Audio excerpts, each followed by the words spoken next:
Hey guys, welcome back to another DFS build breakdown. The goal here is to help you win. As always, if you're new to the channel, I'm Kevin and I go over slates and point you to the plays I like the most.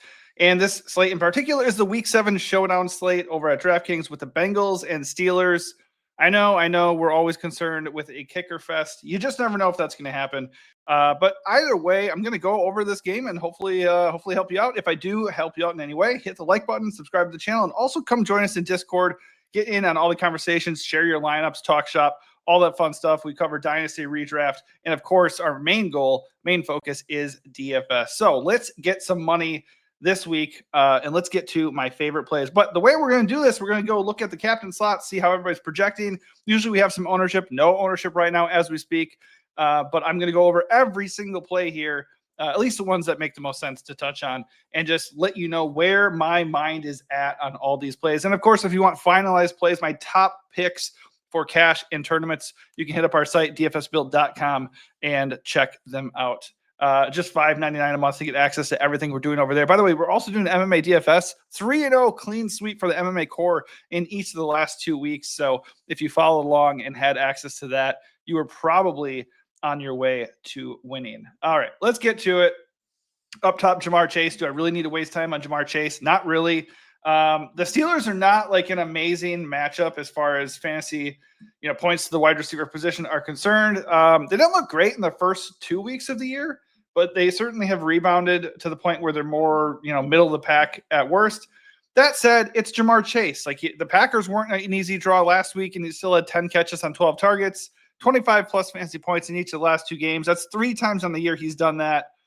It's Jamar Chase. So if you want to play Jamar Chase at ownership in the captain slot, that's up to you. I probably won't do that just because I want to load up my roster a little bit more.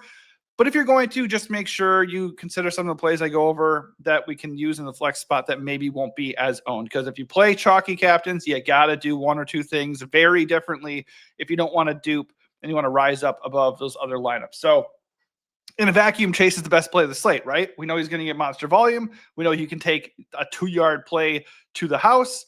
And we know the Bengals are 5.5-point dogs here on a short week. So probably going to be throwing a lot, probably going to be getting a lot of points. So Jamar Chase looks great. Next up is DK Metcalf. I have no issue playing DK Metcalf into ownership either. Just by default, he's going to be less owned than Jamar Chase. So naturally, I think that's pretty exciting. The Bengals are an extremely soft matchup against wide receivers. On the year, they're bottom 12, I think. And against fantasy quarterbacks, they are also not very good. So a lot of production to be had here. Jordan Love and the Packers last week faced Cincinnati. Love looked great. He had 1 bad play where he threw an interception. They did whatever they wanted on the ground. So I think if you can't stop the run, that's just going to lead to efficiency and going to lead to big plays in the passing game as well. Matthew Golden had success there too. So just across the board, Steelers offense is definitely in a good position here. Bengals also lost Trey Hendrickson, their top pass rusher. So there's always the concern of Aaron Rodgers not being very mobile and eating sacks or something, but not that worried about it in this setting. So if that holds true, if the Steelers can run the ball effectively and they protect Aaron Rodgers, why wouldn't DK Metcalf pop off a little bit in this game? Plus, it's primetime setting, baby. I just feel like that's just when you really want to play DK, where that speed and just brute force, that big physical dude, it just all shows out, right? So the big thing with DK for me is just going to be, how owned is he coming in? Is he mega chalk? If he's mega chalk, then maybe we can consider doing something else. But with Jamar being there and almost certainly being the highest owned play on this entire slate, I just tend to think DK looks like an awesome pivot up top. T. Higgins is good leverage. He's not been productive, hovering around 10 fantasy points at best per week. So a lot of downside there. He's just not going to get the volume that Chase does, and he's just not the same explosive player that Chase is. He's more of a red zone guy and a jump ball guy. So he's just not going to take a 5-yard pass and house it usually, right? It's just not the type of receiver he is. So he needs a lot of balls and he needs a lot of red zone opportunities. That said, obviously, if Jamar Chase is going to be mega owned, I think the game script does lead to the Bengals probably throwing a lot as they play from behind. And if that holds true, T. Higgins is obviously very good leverage on a chalky Jamar Chase, and he's $3,000 cheaper. And we know he does have a ceiling. Haven't seen it this year, but maybe Joe Flacco and company are forced to or go out of their way to get T more involved with Pittsburgh. I would assume very concentrated on slowing down Chase. Aaron Rodgers comes in as the next option here. Actually, let me filter by projecting options. So he's actually the second best projecting player.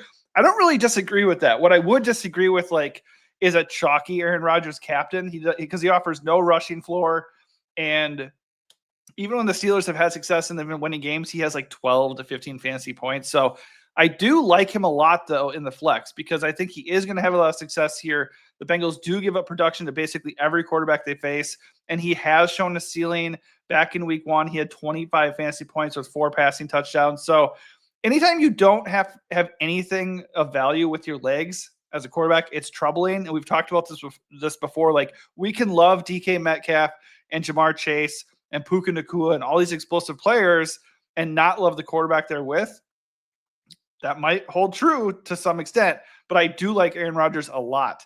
If he's going to be unowned in the captain, I think that's okay. I think you could still consider playing him there because if he gets 20 plus fantasy points and nobody's on him, that's something we want to be interested in, right? So I think he's viable there, but due to the fact that his wide receivers are probably going to benefit if he plays well, I think it makes more sense to chase the ceiling of a DK Metcalf or Jalen Warren or somebody else affiliated with the Steelers offense rather than bank on Rodgers getting 20 to 25 fantasy points. So great flex play, somebody I want a lot of exposure to in the flex, and somebody that I would be overweight on in captain, but not necessarily the go-to captain play of the slate. Same goes for Joe Flacco. I think game script and his weapons allow him to be viable in the captain, and I think they make him obviously plenty viable in the flex as well. If I had to pick one of the two quarterbacks, it's going to be Rodgers. Better matchup, more productive on the year. Joe Flacco seems mega washed. He has better overall weapons, and the game script could benefit him here. Because if you look at last week, Flacco wasn't really great, but he still had 18 fantasy points. So certainly 18 fantasy points would do the trick on a slate like this if you captain Flacco. So not completely out of question to captain these guys, but if I was going to, I think Rodgers would be the guy. The other thing is Steelers defense has gotten to be pretty good. They gave Dylan Gabriel hell last week. And honestly, outside the first 2 games of the year, they've been holding people in check. So if you're believing this Pittsburgh defense is rounding into form and not one to be, trifled with here, maybe we don't want to have a ton of interest in Flacco. So pairing the quarterbacks is in play. It's just probably not something I'm going to do a lot of on this slate. Next up is Chase Brown. In theory, Chase Brown is a great play. I loved him in redraft coming into the season. The Joe Burrow injury completely ruined everything. You also would think that the Joe Flacco trade would kind of open things up for him. But the past 2 weeks, he's barely played 54% of the snaps. So something isn't gelling there. And the Bengals are turning to P. Ryan a lot, a way more than I thought they would and way more than I want them to. So because of that reason, I feel like paying almost $12K for Brown and the captain feels really dicey. Steelers have had some issues against the run, especially earlier in the year. I'm not that worried about it at this point. But obviously, if the Bengals are going to flip the script, a pretty clear path would be Chase Brown having a big game and them, holding a lead and Brown benefiting immensely from that. I think P. Ryan would come into play mostly if the game script that Vegas is pitching to us is what we end up getting. If we end up getting the Bengals playing from behind, I think P. Ryan's going to split snaps with Brown. You could get some receptions, a couple of carries, and end up being pretty sneaky at 6.6K. Not super excited to captain him, though. And the thing with Chase Brown is just it's an ownership thing. Chase Brown is somebody I would be interested in captaining if nobody wants to captain him, right? The snaps have gone down. He hasn't been productive. The matchup isn't great. The odds are there. So nothing really looks good for Chase Brown. But sometimes that's exactly when you want to captain somebody, right? So for that reason alone, I'd be slightly overweight on Chase Brown in the captain. One of the better projecting players on the slate too, but I do not envision him being super owned there. Same goes for Jalen Warren. He did come back from an injury. Wasn't crazy involved. 2 weeks ago or 2 games ago, he had 24 total touches. And then last week it was only 13. I don't know if they were just like, oh, we're going to take it easy because this is his first game back, or if they're just like, screw it, we're just going to go him and Kenny Gainwell completely split it. But last game, Kenny Gainwell was still very much there. He played like 30, 35 or 39% of snaps, so like very involved still.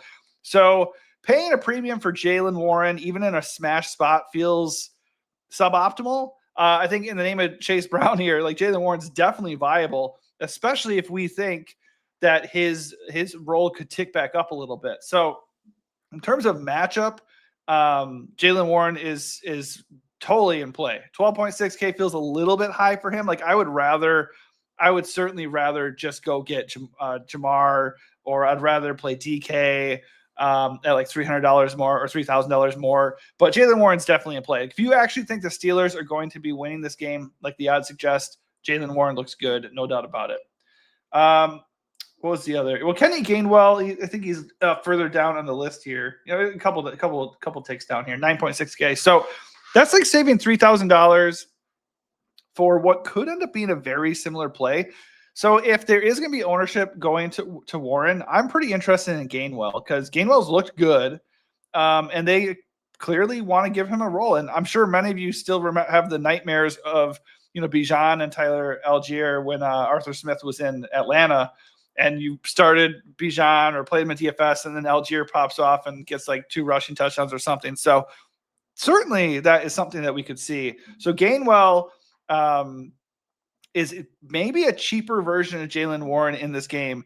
Another thing to consider is teams often will take it a little bit easier on their starters on a short week. So if Jaylen Warren came back and he's not even 100% and they're already limiting him, and then you go into Cincinnati after just a few days of resting, I can totally see them being like, you know what, you're maxed out at like 13 touches. We're going to give Gainwell more of the load.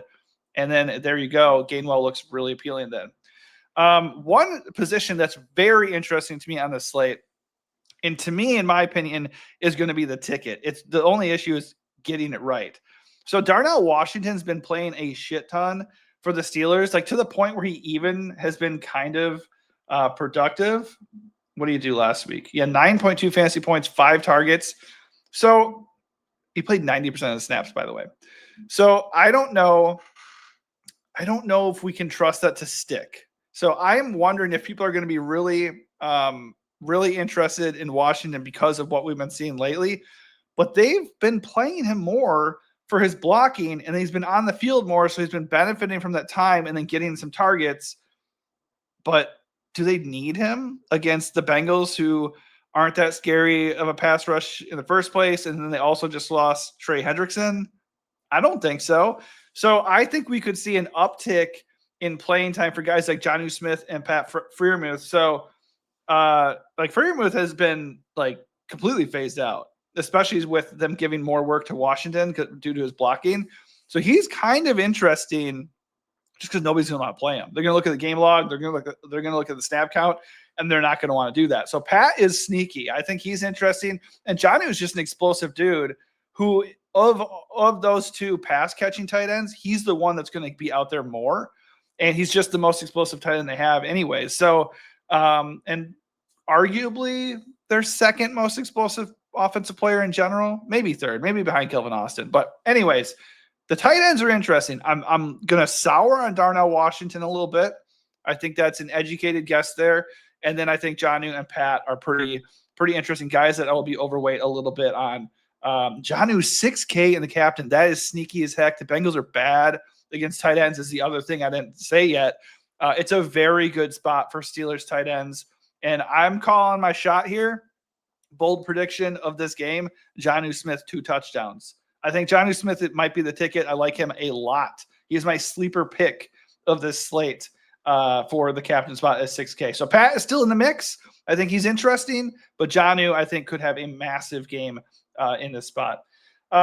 Chris Boswell pops up here. Kickers from both sides, Evan McPherson, Chris Boswell, good real-life kickers on a short week.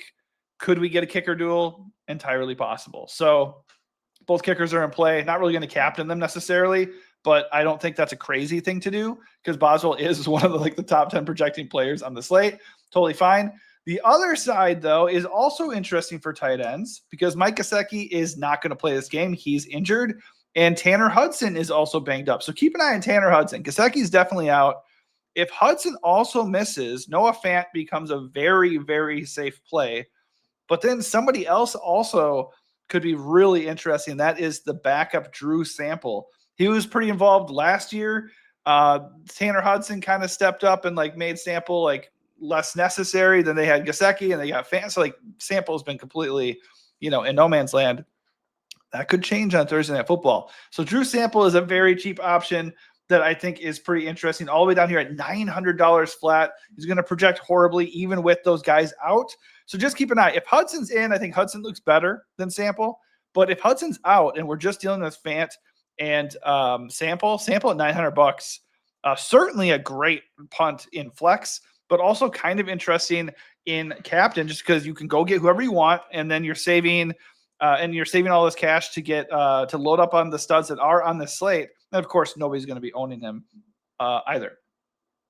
Okay, so wild tight end pitch aside, the defense is Steelers and Bengals. Obviously, if we're just using logic, Steelers defense looks great. Joe Flacco could eat a ton of sacks and throw a bunch of picks. Steelers could get defensive touchdowns. They've been in good form, and they're favored. Like, all of that looks good. If you want to flip the script completely, you could play the Bengals and say Rodgers is 40.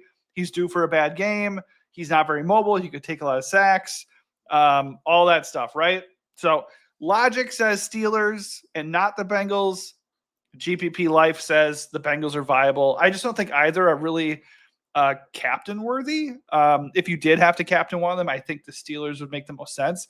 Like you're not getting ownership from either of them in the captain. So if you were going to do it, I don't think we need to go extra crazy and captain the Bengals. So Steelers defense looks like a good play across the board. Not super interested in the Bengals, but if you want to go crazy, crazier things have happened.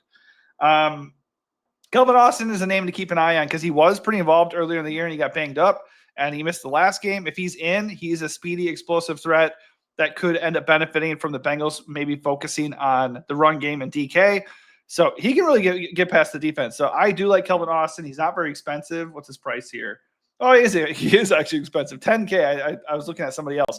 So $10K for Kelvin Austin, come off an injury. Not great, but that also is going to make him completely unowned. He's not projecting well either. Sounds like he still could miss this game because it's obviously a short week and he's not 100%. So if he does, then we could be looking at like just really ancillary pieces like Scotty Miller and Roman Wilson, Ben Skowronek. Like, it doesn't feel good, but Scotty Miller played like 49% of the snaps. Roman Wilson's going to play like 25 to 30% of the snaps. So like somebody has to do something beyond DK Metcalf. And like, I still think it's going to be Jonnu Smith personally. And, they're going to play all their tight ends a little bit more than usual if Austin continues to miss. But still, Scotty Miller and Roman Wilson are super cheap, and they're going to be out there for anywhere between 25 and 50% of the snaps. Against the Bengals, like the best matchup you can really ask for besides Dallas. Like, I don't have a problem with those guys. Not safe captain plays at all. Like Scotty Miller played half the game and he had no targets. Roman Wilson played 30% of the snaps and he had one target, one catch for 12 yards. So they're just not an offense that throws a lot. You're really relying on efficiency and like touchdown roulette here. So I don't think they're safe plays at all, but I do think they are interesting salary savers, okay flex plays. And if you want to load up and think that you want to bet the over on this game, I think this game's going to shoot out a little bit. If Kelvin Austin is out, then Miller and Roman Wilson are okay captain darts. I just wouldn't be like super exposed. Caleb Johnson at 3.6K is not really involved enough. So we would need Jaylen Warren to be out. If Jaylen Warren is out, obviously Kenny Gainwell gains a major steam, and Kenny Gainwell would be very captain worthy. Certainly a guy you want to get to in the flex. But Caleb Johnson would then also have a role, and he would be in play. So he's super cheap, really talented back. So if they actually give him an opportunity, then we could look at that. One other thing I want to note is Charlie Jones, the Bengals special teams ace, their punt and kick returner guy. He is questionable to play. There's somebody else that's questionable to play too. That actually could matter. Let me see here real quick. Now, maybe it was just Charlie Jones. Well, if Charlie Jones really doesn't have a role on offense, But oh yeah, Andre Iliasavas, I'm a little bit interested. He plays a ton, by the way, so he's also viable. What's his price? I'm missing him on here. I'm not seeing him as I'm going through. Oh, here he is, 4.2. So, like in the off chance, like the game script goes the Bengals' way in terms of like what we're talking about, and then like he just pops off randomly because, like, in our Discord, Mr. Continental will always be like, "Oh, here goes another rando. Here goes another rando." He's not wrong, man. Like it in almost every NFL game, there's one guy that nobody sees coming that pops off. So, like, of course, Andre Iliasavas is like one of the last guys I'm mentioning here because he had a bunch of drops against the Packers, and he's like just an okay wide receiver in real life. But of course, with all the attention on Jamar and T and Chase Brown and the DK and like all this other stuff, of course, he'll be the one who scores 2 touchdowns, right? So 4.2K for a guy who like so far is playing like 85 to 90% of the snaps, like that's actually pretty appealing. So I don't mind him in the captain. I think he's a totally fine punt in the flex as well. However, because he played so poorly last week, would it be crazy to see him lose some snaps and see somebody else like this Mitch Tinsley, or maybe like they actually activate Jermaine Burton for a change, especially with Charlie Jones banged up and maybe not playing? Keep an eye on that. So those guys are punt viable, but anytime we're talking about punt, like it's not safe. Like do not come talking to me in the comments or in Discord and say, you told me to play Jermaine Burton and he didn't do well. Well, you know, he's Jermaine Burton. He hasn't been active all year. So, of course, the floor is remarkably low, right? So, just something to keep in mind. Okay, that's like touching on basically everybody and gives you a clear window as to like which guys I like. I give you some GPP plays. I'm going to give you finalized plays if you come and sign up at the site. $5.99 for everything we do. That's NBA, NFL, MLB, MMA, the whole 9 yards. And you get access to all that stuff for just one low price. So definitely consider it, and also helps support us, which is definitely welcomed. If you don't want to do that, you can drop a comment. Let me know who you're going to captain on this slate. You can give us a like, subscribe to the channel. All that stuff is free for you to do, and it still helps us out quite a bit. So we definitely appreciate. I really just appreciate anybody viewing in general, and hopefully I'm adding value to your process. And you end up winning big, and you can tell me all about it after Thursday Night Football. All right. Thanks for watching, and good luck.